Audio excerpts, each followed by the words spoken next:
নিয়োগ দুর্নীতি তদন্তে পার্থ চট্টোপাধ্যায় ঘনিষ্ঠ অর্পিতা মুখোপাধ্যায়ের ফ্ল্যাট থেকে উদ্ধার হয়েছিল নগদ প্রায় 50 কোটি টাকা। এরকম আরও যত টাকা ইডি এই তদন্তে অ্যাটাচ করেছে তা কি আগামী দিনে ফেরত পাওয়া যাবে? যারা চাকরির জন্য ঘুষ দিয়েছিলেন তারা কি সেই টাকা ফেরত পাবেন? সেই জল্পনা জোরালো করে ইডির অ্যাটাচ করা টাকা ফেরতের প্রসঙ্গে অবস্থান আরও স্পষ্ট করলেন প্রধানমন্ত্রী। পশ্চিমবঙ্গে বিজেপির বুথ কর্মীদের সঙ্গে অডিও কনফারেন্সে জানালেন, কেউ চাকরির জন্য ঘুষ দিয়েছেন প্রমাণ হলে তাদের টাকা ফেরানোর চেষ্টা করবেন।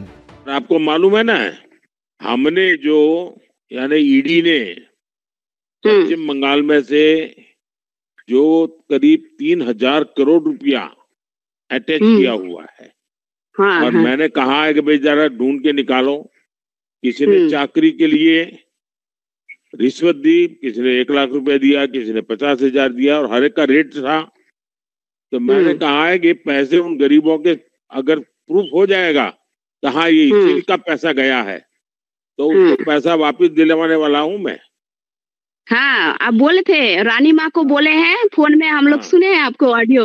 এর আগে কৃষ্ণনগরের বিজেপি প্রার্থী অমৃতা রায়ের সঙ্গে ফোনে কথোপকথনেও টাকা ফেরতের চেষ্টার কথা জানিয়েছিলেন প্রধানমন্ত্রী। बंगाल के लोग विश्वास करें कि जो 3000 करोड़ रुपया ईडी ने अटैच किया हुआ है वो 3000 करोड़ रुपया गरीबों का पैसा है बंगाल के, और वो उनको वापस देने के लिए कोई न कोई रास्ता में खोजूंगा। 3000 কোটি টাকা ইডি উদ্ধার করেছে, ভাবছি দিয়ে দেব। প্রথম কথা, কেন দেননি? আপনারা সরকারে ছিলেন, আপনাদের হাতে আইন, কেন দেননি? দ্বিতীয়ত, যেটা তারপর দেখা গেল যে বাংলায় যেমন এই কথাটা বলছেন, তিনি তো তামিলনাড়ুতেও একই কথা বলছেন, তিনি তো আরেকটা রাজ্যে গিয়েও সেই একই কথা বলছেন। অর্থাৎ এই ইডির 3000 কোটি টাকা ফেরতের ব্যাপারটা শুধু বাংলার নয়, তার মানে এটা সারা দেশের। তাহলে যদি 3000 কোটি টাকাকে দেশের জনসংখ্যা দিয়ে ভাগ করা যায় তাহলে 21 টাকা 30 পয়সায় গিয়ে দাঁড়াচ্ছে।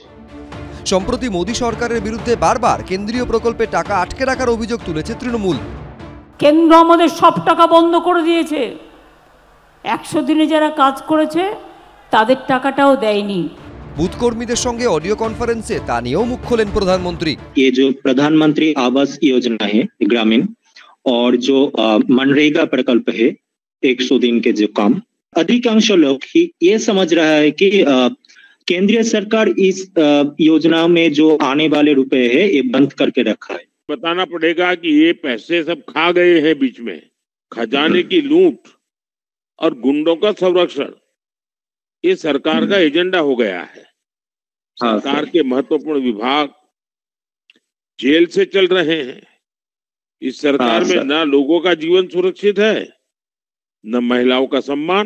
নরেন্দ্র মোদীর মিথ্যা প্রতিশ্রুতিতে চীনে ভিজবে না, তিনি যেভাবে বলছেন তাদের তো ভয় লাগছে। যেভাবে নোটবন্দির সিংহভাগ কালো টাকাটা ঘুরপটে বিজেপির কাছে গিয়েছিল, ঠিক সেইভাবে সেন্ট্রাল এজেন্সি দিয়ে উদ্ধার করা টাকা সেটা বিজেপির পার্টি ফান্ডে ব্যবহার হবে কিনা বা সেটা দিয়ে অপারেশন লোটাস করা হবে কিনা, সেটা তো সব থেকে বড় প্রশ্ন। লোকসভা ভোটের বাকি আর মাত্র 16 দিন, তার মধ্যে ইডির বাজেয়াপ্ত করা টাকা ফেরতের চেষ্টা নিয়ে চাপানুতোর চরমে। বিজেন্দ্র সিংহ, সৌমিত্র রায়, এবিপি আনন্দ।